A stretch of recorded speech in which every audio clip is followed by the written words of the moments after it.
ആഹാ, കൊള്ളാലോ, അടിപൊളിയായിട്ടുണ്ട്. പട്ടുപാവടയും ബ്ലൗസും ഇട്ടുകൊണ്ട് ഇറങ്ങി വരുന്ന അമ്മാളുവിനെ കണ്ടതും പ്രഭ പറഞ്ഞു. അപ്പേ വിഷ്ണുവേട്ടൻ പറഞ്ഞത് ഇത് ഇട്ടുകൊണ്ട് ഏട്ടൻ്റെ ഒപ്പം കോളേജിലേക്ക് വരണ്ട എന്നാണ്. ചേരില്ല എനിക്ക്. വളരെ നന്നായിട്ടുണ്ട് മോളെ, നീ ഇത് ഇട്ടുകൊണ്ട് പോയാൽ മതി. നിനക്ക് നന്നായി ഇണങ്ങുന്ന വേഷമാണിത്. അമ്മാള് ചോദിച്ചതും പ്രഭയും മീരയും ഒരുപോലെ പറഞ്ഞു. അത് കേട്ടുകൊണ്ടാണ് വിഷ്ണു മുകളിൽ നിന്നും ഇറങ്ങി വന്നത്. ആ നേരത്ത് അവളുടെ ബാക്കിൽ ഹുക്കിട്ട് കൊടുക്കുകയായിരുന്നു മീര. പട്ടുപാവടയും ബ്ലൗസും പണ്ട് മുതലേ എല്ലാവരും ഇടുന്ന നാടൻ വേഷമാണ്. ഇതിനെന്താ വിഷ്ണുട്ട ഒരു കുഴപ്പം? നീ ഇതിനെ വെറുതെ ഈ കുട്ടിയെ പേടിപ്പിക്കുന്നത്? ചോദിച്ചത് മീരയായിരുന്നു. അത് കേട്ടതും അവരോട് ആരോടും ഒന്നും തിരിച്ചു പറയാതെ കൊണ്ട് വിഷ്ണു ഉമ്മറത്തേക്ക് പോയി. വിഷ്ണു നേരെ ചെന്ന് ന്യൂസ് പേപ്പർ എടുത്തുകൊണ്ട് സോപാനത്തിലിരിക്കുകയാണ്. അകത്തുനിന്നും വലിയ വർത്തമാനവും ബഹളവും ഒക്കെ കേൾക്കാം. അമ്മാളു മീരേട്ടത്തിയോട് എന്തൊക്കെയോ പറഞ്ഞ് ഉറക്കെ ചിരിക്കുന്നതാണ്. താൻ പറയുന്നത് നമുക്ക് അനുസരിച്ചുകൂടാ. മലയാളത്തിലാണ് അവളോട് പറഞ്ഞത് ആ വേഷം മാറ്റി വേറെ ഇടാൻ. അപ്പോൾ അവൾക്ക് തന്നിഷ്ടവും വാശിയും. അനുസരണ തീരെയില്ല. വിഷ്ണുട്ടാ, ഗുഡ് മോർണിംഗ്. സിദ്ധുവേട്ടൻ്റെ ശബ്ദം കേട്ടതും അവൻ മുഖമുയർത്തി നോക്കി. പതിവായിട്ടുള്ള ജോഗിങ് ഒക്കെ കഴിയുന്ന വരവാണ്. അവൻ തിരിച്ച് വിഷ് ചെയ്തുകൊണ്ട് എഴുന്നേറ്റു. ഇന്നു മുതൽ പുതിയ കോളേജിലേക്ക് പോകണം അല്ലേ? അതെ ഏട്ടാ. അവൾക്കും അവിടെ അഡ്മിഷൻ എടുത്തത് കൊണ്ട് കുഴപ്പമില്ല. ഒരുമിച്ച് പോയാൽ മതിയല്ലോ. ആ, അതേതായാലും നന്നായി മോനെ. അമ്മാളു കാലത്തെ എഴുന്നേറ്റിട്ടുണ്ടെന്ന് തോന്നുന്നല്ലോ. അകത്തുനിന്ന് അവളുടെ സംസാരം കേട്ടുകൊണ്ട് സിദ്ധു പറഞ്ഞു. അവനൊന്ന് മൂളി. ആരും മിച്ചുമൊക്കെ ഉണർന്നു വന്നപ്പോൾ അമ്മാളു അടുക്കളയിരുന്ന് ദോശ കഴിക്കുന്നു. ഷോ, നേരം വെളുത്ത് തരുന്ന എല്ലുള്ളി പെണ്ണെ, അപ്പോഴേക്കും ബ്രേക്ക്ഫാസ്റ്റ് വരെ കഴിഞ്ഞോ? ആരു ഒരു കോട്ടുവായിട്ടുകൊണ്ട് അമ്മാളുവിൻ്റെ അരികിലേക്ക് വന്നു. പോയി ബ്രഷ് ചെയ്യടി, ഇവിടെ വരെ വന്നു സ്മെല്ല്. അമ്മാളു പറയുന്നത് കേട്ട് മീര ചിരിച്ചു. ആ, ഒന്ന് പോയ പെണ്ണേ, ഞാനേ രാത്രിയിലും കൂടി ബ്രഷ് ചെയ്തിട്ടാണ് കിടക്കുന്നത്. ഇനി അതൊക്കെ പറഞ്ഞാൽ മതി. പോയി രണ്ടക്ഷരം വായിച്ചു പഠിക്കുക. ഇല്ലെങ്കിൽ നിന്റെ ചൊറിയച്ചനെടുത്തിട്ട് പൊടിക്കും, പപ്പടം പൊടിക്കുന്നത് പോലെ പറഞ്ഞുകൊണ്ട് അമ്മാള് സ്വയം പൊട്ടിച്ചിരിച്ചു. ആരാണ് പൊടിയാൻ പോകുന്നതെന്ന് നമുക്കറിയാം മോളെ. എന്തായാലും ഇന്നുമൊക്കെ മാളുട്ടിക്കും ട്യൂഷനുള്ളതല്ലേ? ആരും അത് പറഞ്ഞപ്പോൾ സത്യമായിട്ടും അമ്മാള് ചെറുതായി ഒന്ന് ഞെട്ടി. ഈശ്വര, ഇന്നു മുതൽ ട്യൂഷനും ഉണ്ടല്ലോ. ഈ കാലമോട് എന്നെ കൊല്ലാതെ കൊല്ലുമെന്ന് തോന്നുന്നത്. അവൾ മനസ്സിലോർത്തുകൊണ്ട് നോക്കിയതും വിഷ്ണുവിൻ്റെ മുഖത്തേക്കായിരുന്നു. 2 ദോശ നല്ല അസലായി കടുക് താളിച്ച് ചമ്മന്തിയിലേക്ക് മുക്കിയെടുത്ത് കഴിച്ചുകൊണ്ടിരിക്കുകയായിരുന്നു അമ്മാളു. ആ നേരത്താണ് വിഷ്ണു അടുക്കളയിലേക്ക് കയറി വന്നത്. അമ്മേ, അവൻ്റെ ശബ്ദം കേട്ടതും കൗണ്ടർ ടോപ്പിന് മുകളിൽ ഇരുന്ന അമ്മാളു ചാടി താഴേക്കിറങ്ങി. എന്താ വിഷ്ണുടാ? ലഞ്ച് റെഡിയാക്കണമെങ്കിൽ എത്ര സമയം എടുക്കും? 1/2 മണിക്കൂറിലാവും. എന്താ മോനെ? പുതിയ കോളേജിലേക്ക് ആദ്യമായിട്ട് പോകുന്നതല്ലമ്മേ, കാവി കയറിയൊന്ന് തൊഴുതിട്ട് പോകാമെന്ന് കരുതി. അതിന് കുഴപ്പമില്ല. നിങ്ങൾ രണ്ടുപേരും റെഡിയാകുമ്പോഴേക്ക് അമ്മ ലഞ്ച് എടുത്ത് വെച്ചേക്കാം. ശരി. അമ്മാളു, വേഗം കഴിച്ചിട്ട് എഴുന്നേറ്റ് ഇന്ന് ബുക്സൊക്കെ എടുത്ത് വയ്ക്കും. കുറച്ച് നേരത്തെ ഇറങ്ങണം. അവൻ ഗൗരവത്തിൽ പറഞ്ഞതും അമ്മാളു തലയാട്ടി. മോനെ വിഷ്ണു, ബ്രേക്ക്ഫാസ്റ്റ് കഴിച്ചിട്ട് മുകളിലേക്ക് പോയാൽ മതി. പിന്നെ റെഡിയായി നിങ്ങൾക്ക് നേരെ ക്ഷേത്രത്തിൽ പോകാമല്ലോ. മീരേട്ടത്തി അവനോട് പറഞ്ഞതും വിഷ്ണു വന്ന് ഒരു പ്ലേറ്റ് എടുത്ത് ഹോട്ട് ബോക്സിൽ നിന്ന് 2 ദോശ എടുത്തിട്ടു. അപ്പോഴേക്കും അമ്മാളു കൈ കഴുകിയിരുന്നു. അവളാണ് വിഷ്ണുവിന് വേണ്ട ചമ്മന്തി എടുത്ത് ഒരു ബൗളിലേക്ക് ഒഴിച്ചത്. എന്നാൽ അവൻ അത് എടുക്കാൻ പോലും കൂട്ടാക്കിയില്ല. തനിക്ക് ആവശ്യമായത് ദോശയുടെ ഒപ്പം മുകളിലേക്ക് ഒഴിച്ചുകൊണ്ട് വിഷ്ണു ഡൈനിങ് ഹാളിലേക്ക് പോയി. അമ്മാളുവിന് അത് കണ്ടതും നിറഞ്ഞു കയറി. അവനെ ഒന്ന് നോക്കി പേടിപ്പിച്ച ശേഷം അമ്മാളു മുകളിലെ മുറിയിലേക്ക് കയറിപ്പോയി. ബാഗ് എടുത്ത് ആവശ്യത്തിനുള്ള ടെസ്റ്റും നോട്ട്സും ഒക്കെ അടുക്കി വെച്ചു. എന്നിട്ട് വാഷ്റൂമിൽ പോയി മുഖമൊക്കെ ഫേസ് വാഷ് ഇട്ട് കഴുകി ഇറങ്ങി വന്നു. നീലക്കണ്ണട മുന്നിൽ നിന്നുകൊണ്ട് അവൾ തൻ്റെ പ്രതിബിംബത്തിലേക്ക് നോക്കി. മുടി ഇരുവശത്തു നിന്നും പകുത്തെടുത്ത് ജടയൊക്കെ വിടർത്തി. ഫേസിലേക്ക് കുറച്ച് മോയ്സ്ചറൈസിങ് ക്രീമും സൺസ്ക്രീമും അപ്ലൈ ചെയ്തു. ശേഷം കുറച്ച് ലൂസ് പൗഡർ എടുത്തിട്ടുണ്ട്.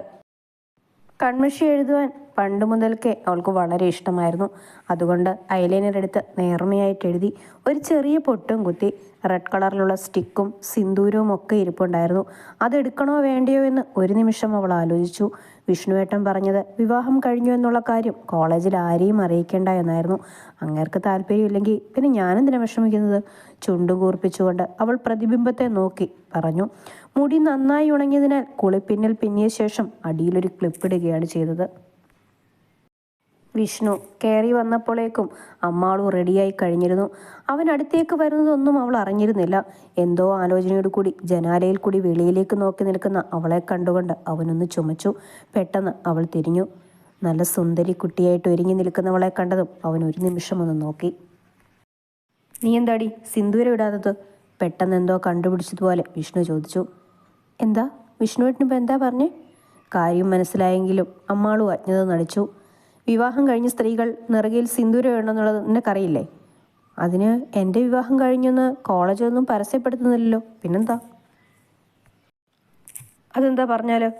വിഷ്ണുവേട്ടനല്ലേ എന്നോട് പറഞ്ഞത് നമ്മുടെ വിവാഹം കഴിഞ്ഞ കാര്യങ്ങളൊന്നും കോളേജിൽ ആരോടും പറയേണ്ടെന്ന്. പിന്നെ ആരെ കാണിക്കാനാണ് ഞാൻ ഈ പൊട്ടും തൊട്ടോട് ചെല്ലുന്നത്? നമ്മുടെ വിവാഹം കഴിഞ്ഞു എന്നുള്ളത് ആരോടും പറയണ്ട എന്നാണ് ഞാൻ ഉദ്ദേശിച്ചത്. ഓഹോ, അത് ശരി. നിങ്ങൾക്കപ്പോൾ ബാച്ചിലറായിട്ട് തുടരണം അല്ലേ? എനിക്കിതൊന്നും ബാധിക്കുകയില്ല. അവൾ പിറുപിറുത്തു. നീ എന്തേലും പറയുന്നുണ്ടെങ്കിൽ അത് ഒച്ചത്തിൽ പറയണം, എല്ലാവർക്കും മനസ്സിലാകുന്ന ഭാഷയിൽ. എൻ്റെ നെറുകയിൽ സിന്ദൂരത്തിന് അവകാശമുണ്ടെന്ന് എനിക്കൂടി തോന്നണ്ടേ? എന്നിട്ട് ഞാനത് അണിഞ്ഞുകൊണ്ട് കോളേജിൽ പൊക്കോളാം. അതുവരെ ഞാനും ഇങ്ങനെ ബാച്ചിലറായിട്ടൊക്കെ തുടർന്നോളാം. പറഞ്ഞുകൊണ്ട് അവൻ്റെ അരികിൽ നിന്നും അമ്മാള് മാറുവാൻ ശ്രമിച്ചതും വിഷ്ണു ഇടം കയ്യാലെ അവളെ ചേർത്ത് പിടിച്ചു. പെട്ടെന്നുള്ള അവൻ്റെ പ്രവൃത്തിയിൽ അമ്മാളു ഞെട്ടിപ്പോയി.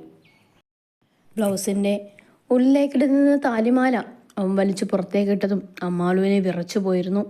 ഒപ്പം ശരീരത്തിൽ ഒരു തരിപ്പും. ഈ താലിമാലയ്ക്ക് അവകാശം ഇല്ലടി നിനക്ക്?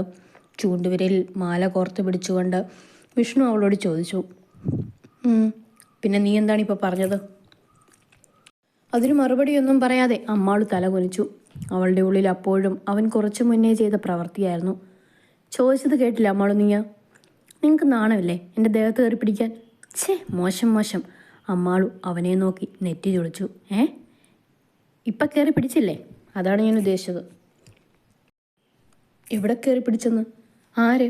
അവൻ അന്തം വിട്ടുകൊണ്ട് പെണ്ണിനെ ഉറ്റുനോക്കി. മനുഷ്യ, നിങ്ങൾ ഈ മാല വലിച്ചെടുത്തപ്പോൾ എൻ്റെ ഇവിടെ ടച്ച് ചെയ്തു. ഇനി മേലെ ഇങ്ങനെയൊന്നും ആവർത്തിച്ചേക്കരുത്, അവൾ ഭീഷണിയുടെ സ്വരത്തിൽ വിഷ്ണുവിനോട് പറഞ്ഞു. ഇത്രയും ഇറക്കി വെട്ടിയ ബ്ലൗസ് ഇട്ടോണ്ട് നിനക്ക് കോളേജിൽ വരുന്നതിന് കുഴപ്പമില്ല. നീ ഇതൊന്നും ആരെയും കാണിക്കല്ലേ? അവൻ പറഞ്ഞതും അമ്മാളു കണ്ണാടിയിൽ ഒന്ന് മുഖം തിരിച്ചു നോക്കി. ഡേ ഇവിടെ നോക്കടി. അവൻ ഒച്ച വെച്ചതും പെണ്ണവനെ വീണ്ടും കൂർപ്പിച്ചു നോക്കി. അപ്പോഴും അമ്മാളു അവൻ്റെ കരവലയത്തിലായിരുന്നു. സിന്ദൂരത്തിൻ്റെ ചെപ്പ് തുറന്ന് ഒരു നുള്ളു സിന്ദൂരമെടുത്ത് അമ്മാളുവിൻ്റെ നെറുകയിൽ അല്പം വിഷ്ണു തൊട്ടുകൊടുത്തു. ഇതില്ലാതുകൊണ്ട് നീ വെളിയിലേക്ക് ഇറങ്ങി പോയാൽ. താക്കീതിൻ്റെ ശബ്ദം. എന്നോട് ആരെങ്കിലും ചോദിച്ചാൽ ഞാൻ പറയും ഈ കോളേജിൽ പഠിപ്പിക്കുന്ന വിഷ്ണുദത്തിൻ്റെ ഭാര്യയാണെന്ന്. അതിനൊരു മാറ്റവുമില്ല. അവൻ്റെ നെഞ്ചിലേക്ക് വലം കൈ ചുരുട്ടി അവൾ ചെറുതായി ഒന്നിടിച്ചു. ചോദിച്ചാലേ നീ പറഞ്ഞോ? അവൻ പറഞ്ഞതും അമ്മാളു മുഖമുയർത്തി വിഷ്ണുവിനെ നോക്കി. അവൻ പെട്ടെന്ന് മുഖം തിരിച്ചുകൊണ്ട് അവളുടെ അടുത്തു നിന്നും മാറിപ്പോയിരുന്നു. അമ്മാളു ഒന്നുകൂടി കണ്ണാടിയിൽ നോക്കി. സിന്ദൂരമുണ്ടോ എന്ന് സൂക്ഷിച്ചു നോക്കിയാൽ മാത്രമേ കാണാൻ പറ്റൂ. മുടിയുടെ ഇടയിലായി മറഞ്ഞു കിടക്കുകയാണ്. അല്പം കുനിഞ്ഞു നിന്നാണ് അവൾ കണ്ണാടിയിൽ നോക്കിയത്. പെട്ടെന്നാണ് ഇറക്കി വെട്ടിയ കഴുത്തിൻ്റെ ഇടയിലൂടെ തൻ്റെ കുറച്ച് ഭാഗങ്ങളൊക്കെ കാണാമെന്ന് അവൾക്ക് മനസ്സിലായത്. വിഷ്ണു റെഡിയായി വന്നപ്പോൾ അമ്മാളൊരു കോട്ടൺ ചുരിദാറൊക്കെ ഇട്ടുകൊണ്ട് ഒന്നുകൂടി മേക്കപ്പ് ചെയ്ത് സുന്ദരിയായി നിൽപ്പുണ്ട്. എന്നിട്ടും തൃപ്തി വരാത്തതുപോലെ കണ്ണാടിയിൽ ഒന്നുകൂടെ നോക്കി. ഇല്ലാത്തതൊന്നും വന്നപ്പോൾ അമ്മ കൊടുത്തയച്ച ഹോം മെയ്ഡ് കൺമഷി കൂടി അല്പം എടുത്തെഴുതി. ഇതിട്ടില്ലെങ്കിൽ ഒരു സമാധാനവും ഇല്ല. എന്നെ ഒടുക്കത്തെ ഗ്ലാമറാണോ ആവോ? ഇനി ചെക്കന്മാർ എത്ര എണ്ണം പിന്നാലെ വരുമെന്ന് ആര് കണ്ടു? സ്വയം പറഞ്ഞുകൊണ്ട് തൻ്റെ ബാഗ് എടുത്ത് തോളിലേക്ക് തൂക്കി അമ്മാൾ ഡോറ് തുറന്ന ശേഷം താഴേക്ക് ഇറങ്ങിപ്പോയി. ഡാർക്ക് ബ്ലൂ നിറമുള്ള ഒരു ഫുൾ സ്ലീവ് ഷർട്ടും ഓഫ് വൈറ്റ് നിറമുള്ള പാൻറ്റും ഇട്ടുകൊണ്ട് വിഷ്ണു ഇറങ്ങി വന്നപ്പോൾ അമ്മാൾ വായും പൊളിച്ച് നിന്നുപോയി. എൻ്റെ മമ്മിയൂരപ്പ, ഇവർക്ക് ഇത്രയും ഗ്ലാമറോ? മുടിയൊക്കെ ഏതോ ഹെയർ ജെല്ല് പുരട്ടി സെറ്റ് ചെയ്ത് വെച്ചിട്ടുണ്ട്. പെർഫ്യൂം ഏത് ബ്രാൻഡാണോ? ആ മണം അടിച്ചതും മയങ്ങി പോകുന്ന പോലെ. വാച്ച് കയ്യിൽ കെട്ടിയിട്ടുണ്ട്. മരതകക്കല്ലിൻ്റെ ഒരു മോതിരം, അത് ബർത്ത് സ്റ്റോൺ ആണെന്ന് തോന്നുന്നു. എപ്പോഴും കയ്യിൽ കാണാം. പിന്നെ തൻ്റെ പേര് കൊത്തിയ മോതിരമുണ്ട്. അത് പക്ഷേ വെഡ്ഡിങ് റിംഗ് ആണെന്ന് തോന്നുക പോലുമില്ല. കല്യാണം കഴിഞ്ഞിട്ടില്ലാത്ത ഒരാളാണെന്ന് ഒറ്റ നോട്ടത്തിൽ ആർക്കും തോന്നിയുള്ളൂ. കൊള്ളാം, തരക്കേടില്ലല്ലോ. പിറുപിറുത്തുകൊണ്ട് അമ്മാളു വിഷ്ണുവിൻ്റെ ഒപ്പം കാറിലേക്ക് കയറി. മീരടത്തെയും പ്രഭയപ്പച്ചയും ആരുവും മിച്ചുവും എല്ലാവരും ഉമ്മറത്തുനിന്ന് കൈവീശി കാണിക്കുന്നുണ്ട്. തിരിച്ചെല്ലാവരെയും നോക്കിയൊന്ന് ഹോൺ ചെറുതായി മുഴുക്കിയ ശേഷം വിഷ്ണുവേട്ടൻ വണ്ടിയെടുത്തു. വീട്ടിൽ നിന്നും കഷ്ടിച്ച് 15 മിനിറ്റ് ദൂരമുള്ളായിരുന്നു അമ്പലത്തിലേക്ക്. ഭദ്രകാളിയുടെ ചെറിയൊരു കാവാണ്. ഭീമാകാരമായ ഒരു പാലമരത്തിൻ്റെ അടിയിലായാണ് ക്ഷേത്രം നിലകൊള്ളുന്നത്. നിറയെ ചുവന്ന ചെമ്പരത്തിയും കുടമുല്ല പൂക്കളുമൊക്കെ തഴച്ചുണ്ടായി നിൽപ്പുണ്ട്. ഒരു വള്ളിക്കുട്ട നിറയെ ആരോ പൂ പറിച്ചു ദേവിയുടെ നടയിൽ വെച്ചിരിക്കുന്നത് അമ്മാളു കണ്ടു. വിഷ്ണുവിൻ്റെ പിന്നാലെ അമ്പലത്തിലേക്ക് കയറി അമ്മാളുവും പുതിയൊരു തുടക്കത്തിനായി ദേവിയുടെ മുന്നിൽ നിന്ന് മിഴികളടച്ചു പ്രാർത്ഥിച്ചു. വിഷ്ണു ഒരു ചെമ്പരത്തിമാല മേടിച്ച് നടക്കി വെച്ച് സമർപ്പിച്ചു. കാണിക്കയിട്ട് തൊഴുത ശേഷം വേഗത്തിൽ പുറത്തേക്കിറങ്ങി. സാറേ, പിന്നിൽ നിന്നും ഒരു വിളി കേട്ടതും വിഷ്ണു തിരിഞ്ഞു നോക്കി. ആ, ശ്രീഹരിയോ? എന്തൊക്കെയുണ്ട് വിശേഷം? കാലം കുറേ ആരോടോ കണ്ടിട്ട്. സുഖമായിരിക്കുന്നു സാറേ. പഠിപ്പൊക്കെ കഴിഞ്ഞ് 2 ദിവസമായി എത്തിയിട്ട്. എക്സാമൊക്കെ ഈസി ആയിരുന്നു അതെനിക്ക്. കുഴപ്പമില്ല. 80% മുകളിൽ കിട്ടുമെന്ന് പ്രതീക്ഷിക്കുന്നു. Very good. ശ്രീഹരി, എനിക്ക് പോകാൻ ലേശം ധൃതിയുണ്ട്. നമുക്ക് പിന്നെ കാണാം കേട്ടോ. ശരി സാറേ, ഇടയ്ക്ക് കാണും. വിഷ്ണു പഠിപ്പിച്ച ഏതോ സ്റ്റുഡൻ്റ് ആണെന്ന് അമ്മാളുവിന് തോന്നി. കാറിൽ കയറിയ ശേഷം മിററിൽ നോക്കി അമ്മാളു ഇലച്ചീന്തയിൽ കിട്ടിയ ഗുരുതിപ്രസാദമെടുത്ത് നെറ്റിയിൽ തൊട്ടു. പാർക്കിങ്ങിൽ കൊണ്ടുപോയി വണ്ടി ഒതുക്കി നിർത്തിയ ശേഷം ഇരുവരും പുറത്തേക്കിറങ്ങി. ഞാൻ എവിടെയൊക്കെ ഏട്ടാ പോകേണ്ടത്? കെമിസ്ട്രി ഡിപ്പാർട്ട്മെൻറ്റ് എവിടെയാണെന്ന് ചോദിക്കുക. വിഷ്ണു കുറച്ചു മുന്നേ നടന്നുകൊണ്ട് അമ്മാളുവിനോട് പറഞ്ഞു. ഗ്രൗണ്ട് ഫ്ലോറിലായിരുന്നു അവളുടെ ക്ലാസ്. 2 കുട്ടികളോട് ചോദിച്ചപ്പോൾ അവരാണ് അവളെ കാണിച്ചു കൊടുത്തത്. ആദ്യം കയറി ചെന്നപ്പോൾ അമ്മാളുവിന് വല്ലാത്തൊരു അങ്കലാപ്പായിരുന്നു. പെട്ടെന്ന് പുതിയൊരാളെ കണ്ടതും എല്ലാവരും അവളെ ഉറ്റുനോക്കി. 2ാമത്തെ ബെഞ്ചിലായിട്ട് ആദ്യത്തെ സീറ്റിലായിരുന്നു അമ്മാളു ഇരുന്നത്. എടോ, എന്താ തൻ്റെ പേര്? ഒരു ഫ്രീക്കൻ പയ്യൻ വന്ന് അവളോട് ചോദിച്ചു. വൈദേഹി. ഇതെന്താ ലാസ്റ്റ് ഇയറിൽ ഇവിടേക്ക് വന്നത്? അച്ഛനും അമ്മയൊന്നും നാട്ടിലില്ല. അപ്പച്ചൻ്റെ വീട്ടിൽ നിന്നാണ് ഇപ്പോൾ പഠിക്കുന്നത്. അവൾ മുൻകൂട്ടി ഓർത്ത് വെച്ചതുപോലെ മറുപടി കൊടുത്തു. അത് കൊള്ളാം. ഞങ്ങളുടെയൊക്കെ ഭാഗ്യം. എൻ്റെ പേര് അർജുൻ ശേഖർ. അപ്പോൾ മൈ ഡിയർ ഫ്രണ്ട്സ്, ഇന്നു മുതൽ നമ്മുടെ പൂന്തോട്ടത്തിലേക്ക് പുതിയൊരു പനിനീർ മുട്ടുകൂടി കടന്നു വരുന്നുണ്ട്. Please welcome miss Vaidehi.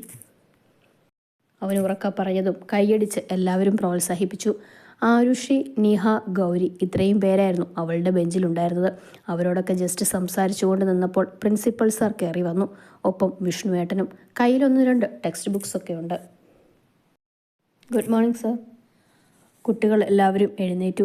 Sit down. Princy കൈകൊണ്ട് കാണിച്ചതും എല്ലാവരും ഇരുന്നു. പ്രൊഫസർ മാത്യു തെരകിന് പകരം പുതിയതായി ചാർജ് എടുത്ത സാറാണ് കേട്ടോ. വിഷ്ണുദത്തൻ എന്നാണ് സാറിൻ്റെ പേര്. ഇന്നു മുതൽ ഇദ്ദേഹമാണ് നിങ്ങളുടെ ക്ലാസ് ടീച്ചർ. സാറ് പറഞ്ഞതും വിഷ്ണു ഒരു പുഞ്ചിരിയോടുകൂടി നിന്നു. അമ്മാളുവിനാണെങ്കിൽ തല ചുറ്റും പോലെ അപ്പോൾ തോന്നി. വിഷ്ണുവേട്ടൻ, അതും തൻ്റെ ക്ലാസ് ടീച്ചർ. ഈശ്വര, ഞാൻ എന്തേ കാണുന്നത്? ഇനി മുതൽ 1 വർഷക്കാലം ഏട്ടൻ്റെ സ്റ്റുഡൻറ്റോ? പ്രിൻസി ഇറങ്ങിപ്പോയതും കുട്ടികളെല്ലാവരും ഇരുന്ന് മുറുമുറുക്കുന്നു. ഒരുതരം തേനീച്ച മൂളം പോലെ പെൺപഴയുടെ വശത്തു നിന്നും ആണ് മൂളൽ പൊങ്ങി വരുന്നത്. എന്തൊരു ഒടുക്കത്തെ ഗ്ലാമർ അടി! ഈ കള്ളക്കൊട്ടനെ എനിക്ക് വേണം. എൻ്റെ മുത്തല്ലേ ഇത്? തൊട്ട് പിന്നിൽ നിന്നും ഏതോ പെൺകുട്ടി അടക്കം പറയുകയാണ്. ദേ, ആ വാതിക്ക് എത്തിയപ്പോൾ തന്നെ ഞാൻ തീർപ്പ് കൽപ്പിച്ചതാണ് ഈ വരുന്നത് എൻ്റെ പ്രാണനാഥനാണെന്നുള്ള കാര്യം. അപ്പോഴാണോ നിൻ്റെ ഉടായിപ്പ് വർത്താനം? മാറിപ്പോയിക്കോണം കേട്ടോ. മറ്റൊരു പെൺകുട്ടിയാണ്. അമ്മാളു പതിയെ മുഖം തിരിച്ചൊന്ന് നോക്കി. കാമദേവൻ്റെ ഈ ലുക്ക് മാത്രമേ ഉള്ളൂ. തോന്നി കൂത്രയാണികൾ. വിളിച്ചു പറയണമെന്ന് ആഗ്രഹമുണ്ടെങ്കിൽ പോലും നിശബ്ദയെ തുടരുവാനേ ഇപ്പോൾ കഴിയത്തുള്ളൂ എന്ന് അമ്മാളു ഓർത്തു. Hi friends. വിഷ്ണുവേട്ടൻ്റെ ശബ്ദം കേട്ടതും അമ്മാളു മുഖമുയർത്തി. എൻ്റെ പേര് വിഷ്ണു. ഞാൻ ഇതിനു മുന്നേ ഇമാനിയസ് കോളേജിൽ ടെമ്പററി പോസ്റ്റിൽ വർക്ക് ചെയ്യുകയായിരുന്നു. ഇന്നു മുതൽ ഇവിടെ പെർമനൻ്റ് ആയിട്ട് കയറി. എൻ്റെ സബ്ജക്റ്റ് പോളിമർ കെമിസ്ട്രിയാണ്. പിന്നെ അങ്ങോട്ടൊരു നീണ്ട പ്രസംഗമായിരുന്നു അവൻ. വിഷ്ണു പഠിപ്പിക്കുന്ന സബ്ജക്റ്റ് കൂടി കേട്ടതും അമ്മാളു ഞെട്ടി പറിച്ചു. തനിക്ക് ഏറ്റവും ബുദ്ധിമുട്ടുള്ളതാണ് ഈ നശിച്ച വിഷയം. അതുതന്നെ വിഷ്ണുവേട്ടൻ പഠിപ്പിക്കുന്നു. ഇന്നു മുതൽ തനിക്ക് ശനിദശ മാത്രമല്ല, അത് കേതുവിൻ്റെ അപഹാരം കൂടി തുടങ്ങിയല്ലോ. അവൾ വിഷമത്തോടെ വിഷ്ണുവിനെ നോക്കി. ആള് ഭയങ്കര സ്ട്രിക്റ്റ് ആണെന്ന് കുട്ടികൾക്കൊക്കെ വൈകാതെ തന്നെ മനസ്സിലായി. പിന്നീട് എല്ലാവരുടെയും സെൽഫ് ഇൻട്രോ ടൈമായിരുന്നു. പഠിപ്പിസ്റ്റുകളാണല്ലോ പൊതുവെ മുൻബെഞ്ചിലൊക്കെ ഇരിക്കുന്നത്.